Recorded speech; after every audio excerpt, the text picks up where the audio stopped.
Hello students, अस्सलाम वालेकुम। मैं हूं AD Sagar, your physics teacher. Students, आज के लेक्चर में हम डिस्कस करेंगे ऑर्बिटल वेलोसिटी।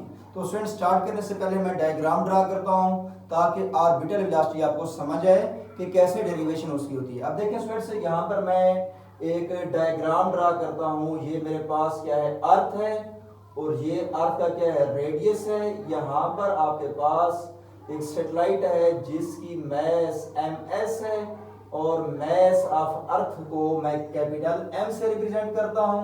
अब देखिए स्टूडेंट, ये जो सैटेलाइट है अर्थ के अराउंड मूव कर रहा है, मैं कहता हूं विद ऑर्बिटल वेलोसिटी v से मूव कर रहा है। अब देखिए स्टूडेंट, यहां पर लिखता हूं मैं कि consider a satellite of mass ms।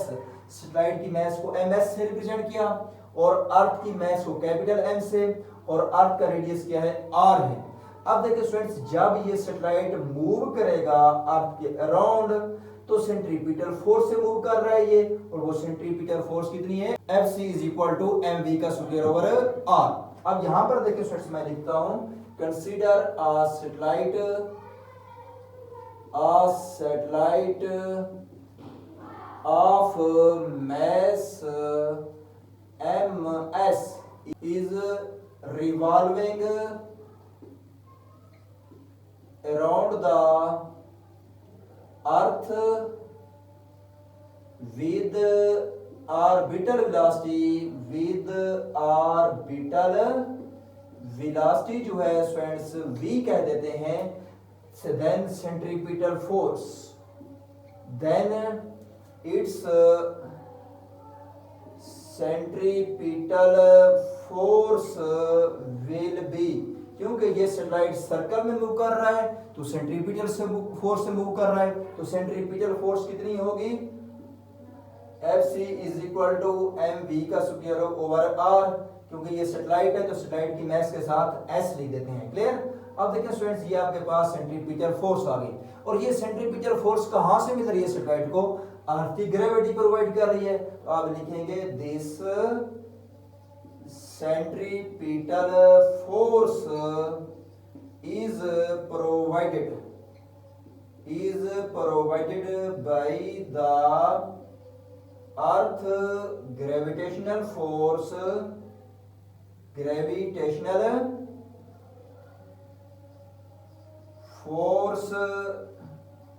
between the earth and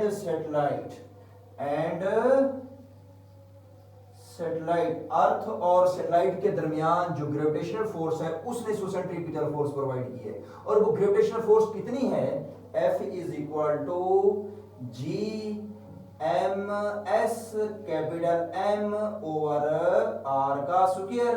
अब ये इक्वेशन ये दूसरी बन गई, ये ग्रेविटेशनल फोर्स है तो इसके साथ आप G लिख देते हैं। तो स्टूडेंट्स, अब आपके पास इन दो इक्वेशंस को हम कंपेयर करते हैं। देखिए स्टूडेंट, जब ये सैटेलाइट मूव कर रहा है सर्कुलर पाथ में तो सेंट्रीपिटल फोर्स से मूव कर रहा है, और वो ये है सेंट्रीपिटल फोर्स।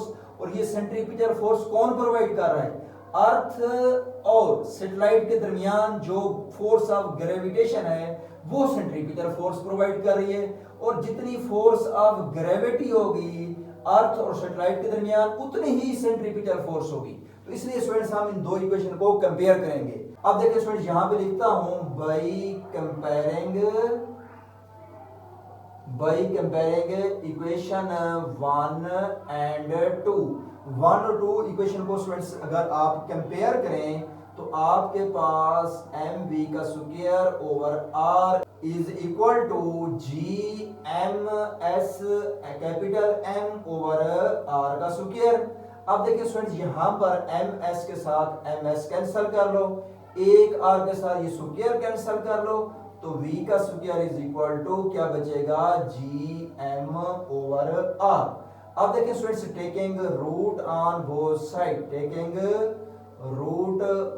बोथ साइड्स, तो v का स्क्वायर रूट कैंसिल हो जाएगा, तो जी एम ओवर आर का होल रूट आ जाएगा।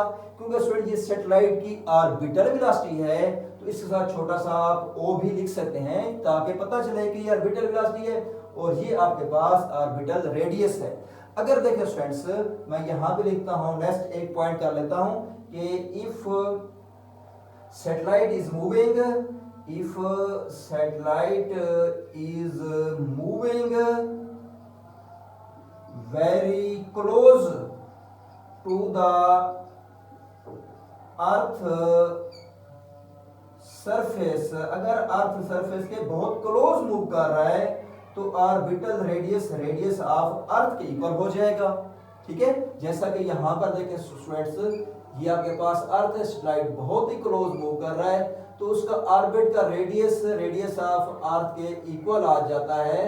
तो आर नॉट को कैपिटल आर इक्वल लिख दूंगा, तो ये मेरे पास फार्मूला बनेगा V not is equal to whole root तो G M over capital R. ठीक हो गया। देखिए स्टूडेंट्स, ये न्यूमेरिकल में आ जाता है तो इस फार्मूले को आपको पता होना चाहिए कि इसको आप कैसे अप्लाई करेंगे, आगे इसके साथ क्या हो सकता है। तो आर नॉट ऑर्बिटल रेडियस है, अगर क्लोज होगा अर्थ सरफेस के तो ऑर्बिटल रेडियस तो अर्थ की रेडियस के इक्वल हो जाएगा, तो आप कैपिटल आर भी लिख सकते हैं।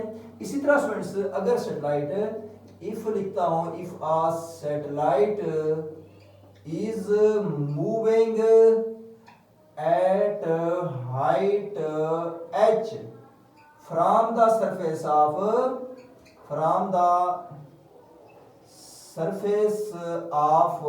earth।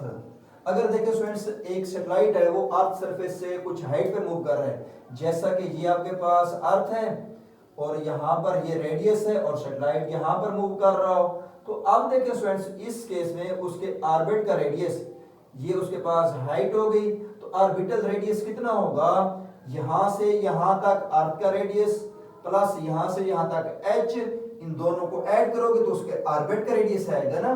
तो इस केस में आपके पास R naught R plus h के इक्वल हो जाता है। ठीक हो गया, क्योंकि ये आपको फार्मूला नेक्स्ट इसलिए बता रहा हूं, न्यूमेरिकल प्रॉब्लम में आ जाता है, जब आपको अर्थ का रेडियस गिवन हो तो आपने ये फार्मूला अप्लाई करना है।